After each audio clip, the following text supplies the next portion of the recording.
Salut tout le monde, j'espère que vous allez bien les amis. On est parti pour la vidéo du jour, on a un petit programme, assez peu d'informations aujourd'hui. On va démarrer avec l'anniversaire d'une légende du club. Quand on parle vraiment de légende au Real Madrid, il y a plusieurs noms qui sortent tout de suite et qui viennent en haut de la liste. Lui, il en fait partie. Raoul fête aujourd'hui ses 46 ans. On lui souhaite évidemment un très joyeux anniversaire et on espère que l'avenir lui apportera, je pense, le rêve de sa carrière, de sa jeune carrière d'entraîneur, c'est-à-dire devenir entraîneur de l'équipe première du Real Madrid. Il fait un travail satisfaisant du côté de la Castilla.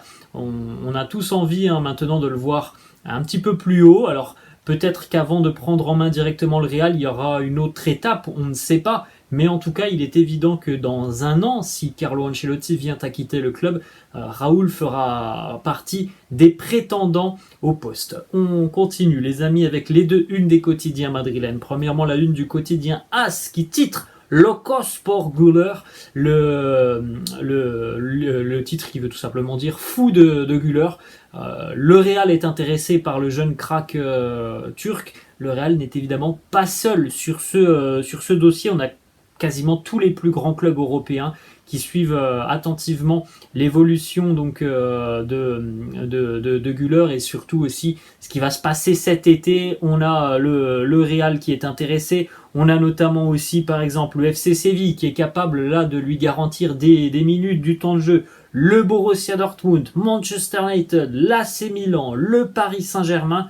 Tout le monde est sur le dossier et on devrait avoir des informations assez sérieuses sur les 10-15 prochains jours en ce qui concerne son avenir. On continue cette fois-ci avec la une du quotidien Marca qui titre Blindaje à Camavinga. Il faut blinder Camavinga depuis quelque temps maintenant. On discute entre le Real, Eduardo Camavinga et ses représentants en ce qui concerne une prolongation de contrat. Les négociations se passent très très bien d'ailleurs entre le club et les représentants du joueur.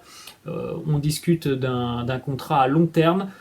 Ce qui filtre, c'est un contrat jusqu'en 2028 pour Eduardo Camavinga. Fabrizio Romano a annoncé hier que pour le moment il n'y avait pas d'accord final, mais que ça avance assez bien et c'est des discussions qui sont très positives entre les deux parties. Donc on espère tous aussi avoir une bonne nouvelle dans les prochains jours. On remarque que le Real, alors déjà aussi l'été dernier, est en train de finaliser petit à petit et des prolongations de contrats sur le long terme parce que depuis quelques années on a renouvelé l'effectif et c'est un effectif sur lequel évidemment on compte pour les prochaines années.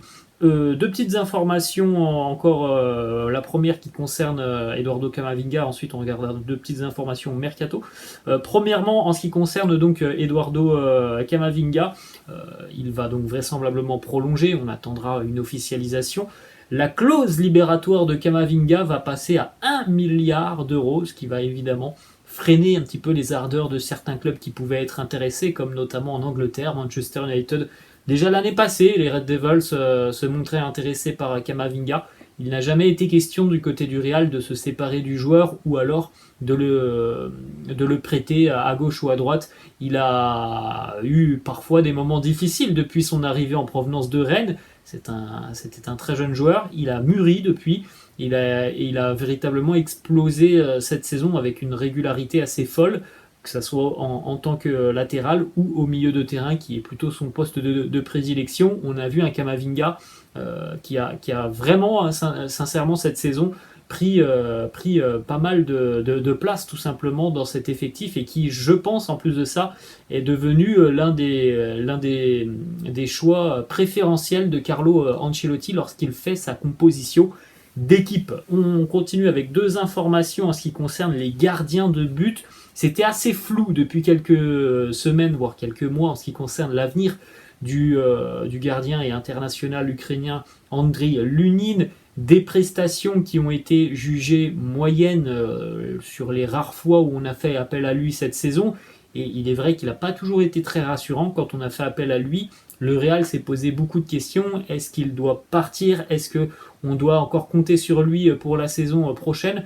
On a un élément de réponse puisque Marca annonce aujourd'hui que Andriy Lunin lui-même a décidé de rester au club. Il souhaiterait visiblement aller au bout de son contrat donc dans un an, ce qui ferme évidemment la porte à David Soria, qui était l'une des pistes de ce début de mercato en ce qui concerne donc le rôle de suppléant après Thibaut Courtois, avoir un gardien expérimenté.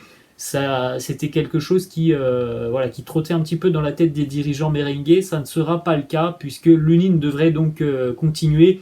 Encore une fois, hein, il aura certainement peu de temps de jeu l'année prochaine, mais on espère quand même qu'il y aura quand même de la régularité pour lui lorsque l'on fait appel à lui, même si c'est pas simple. On a quand même vu cette saison sur certaines rencontres, il y en a eu quelques-unes, qu'il avait quand même encore pas mal de points où il devait progresser, le jeune international ukrainien. On revient les amis avec d'autres informations qui concernent les prolongations de contrat.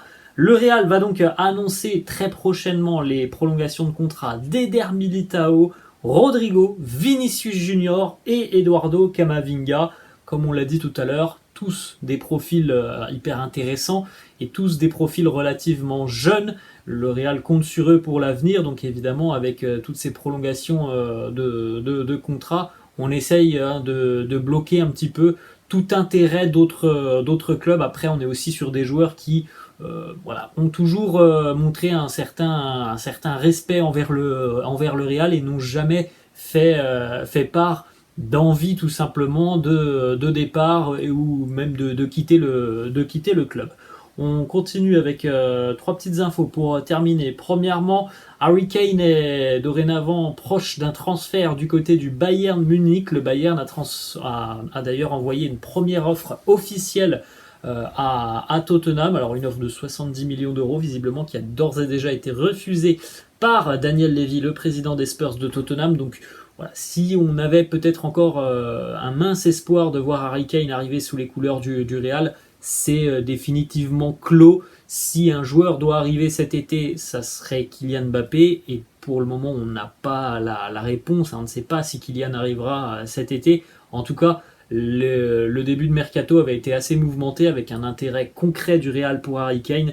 On peut désormais dire que c'est terminé. Harry Kane ne viendra pas au Real. Il a plus de chances d'atterrir notamment du côté du Bayern.